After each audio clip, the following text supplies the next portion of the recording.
one of the guys that get a lot of credit is Steve Blackman from Muscular Development. I mean, those guys have done an extraordinary job for years and years and years to promote health, to promote fitness, to promote strength, to promote bodybuilding, powerlifting, weightlifting, and all of those kind of things. So the contributions they made is gigantic, and I hail them for that.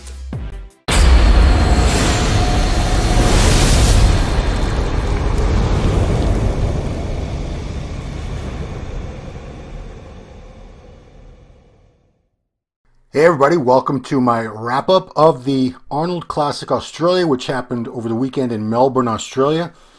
For those of you on the east coast of the United States, like myself, the judging technically was early Saturday morning, start at 1 a.m., final started at 4 a.m. This was much later in the day over in Australia. This event had open bodybuilding, bikini, fitness, and figure. It did not have 212. Just as the Arnold, Ohio didn't have it. Did not have classic physique. Did not have men's physique. Did not have women's physique. So the show ran a little faster. Props to Tony Doherty for putting on another excellent show. This is the fifth time this has been an Arnold Classic event. He's been running a great pro show over there for many, many years prior to it becoming an Arnold Classic. So let's break down how the show went. The top six were as follows. William Bonac won. Second place was Cedric McMillan. Third place, Roelly Winklaar. Fourth place, Josh Lenartowicz, hometown guy. Fifth place, Luke Sandoe. Sixth place, Steve Orton. Starting off with the winner, William Bonac. William probably looked about the same as he did in Ohio. Maybe he was a little bit tighter in Ohio, where he lost to Brandon Curry. Brandon did not go to Melbourne. Had he gone, I'm very confident he would have picked up another win. Bonac looked great. He's got so much muscle packed on a small frame. He reminds me so much of Kai Green. Tremendous physique. Great job, William. However, that being said, second place Cedric McMillan. Strong arguments could have been made for Cedric taking the show. Cedric sharpened up a lot in 2 weeks. I don't know what the weight difference was, but much tighter in the back, the glutes, the hams. One knock on Cedric is that his abs always kind of look washed out. I don't know if it's because he doesn't train them year-round or what the case may be, but his abs have never been a strong point on Cedric. But is it going to come down to abs like it did for Phil Heath? Apparently this time.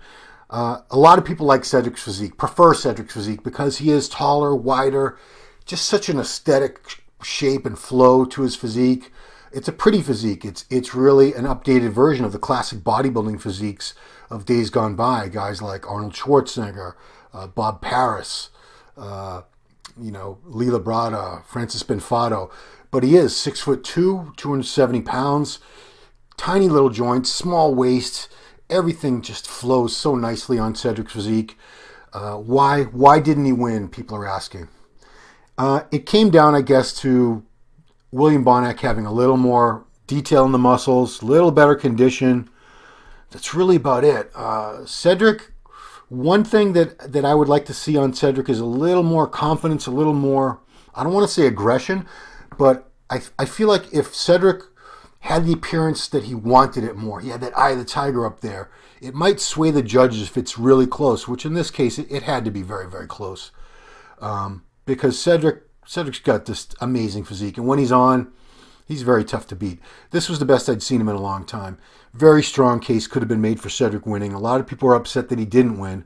They say Cedric got screwed and this and that. No, he didn't get screwed. It's not like Bonac was off.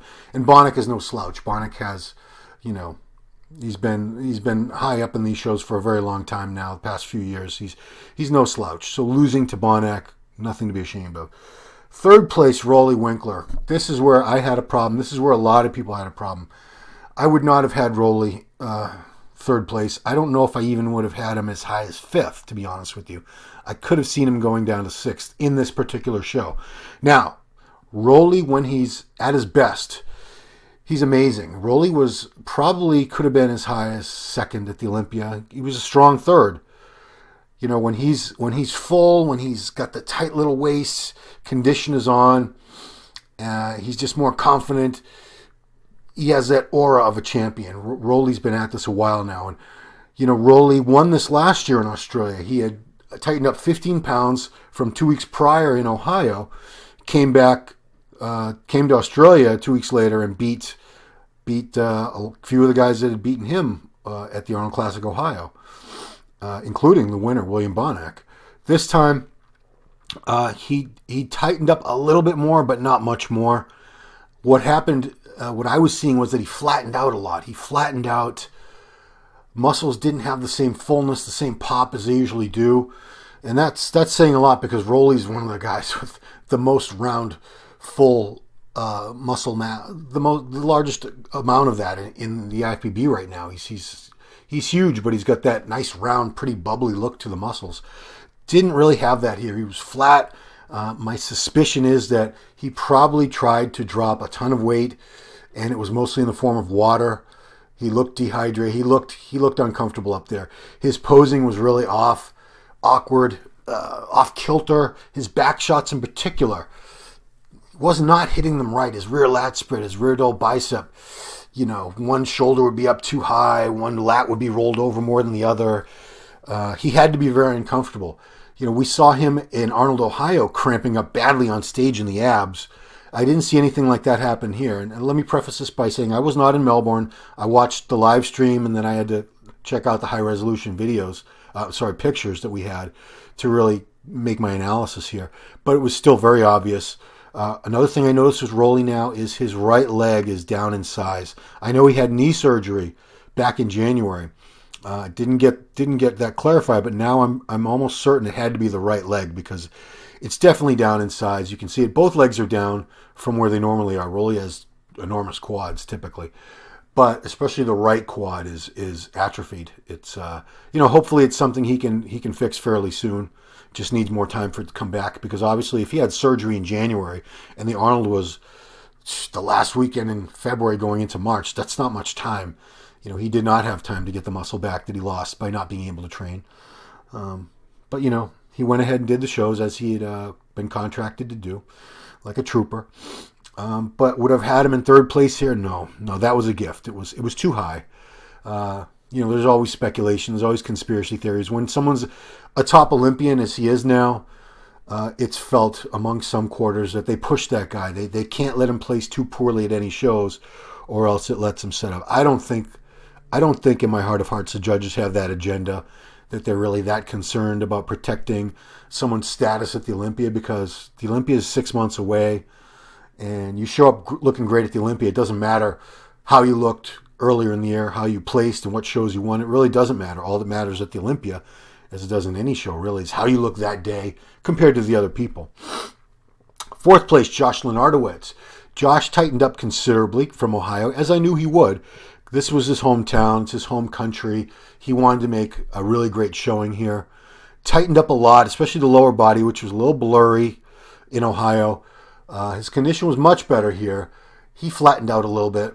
I mean, it's bound to happen. If you're going to tighten up a lot in 2 weeks, there's a high chance you're going to lose some muscle fullness. You're going to lose maybe even a little of actual muscle mass, because 2 weeks is not a long time. And this actually wasn't even a full 2 weeks, because Australia is almost a day ahead of us here. They're 13 hours ahead of East Coast time in the USA.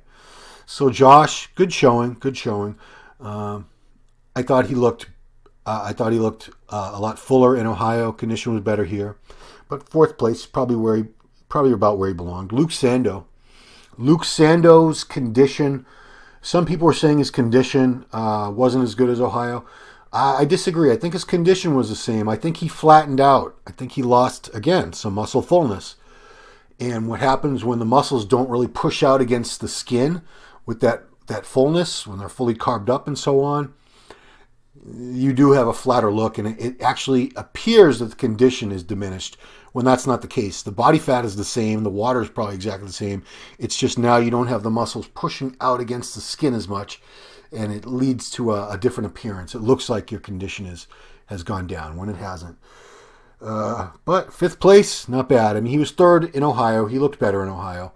I've heard that he's going to push on ahead and do the Indy Pro at the beginning of this month. It's actually 2 weeks away.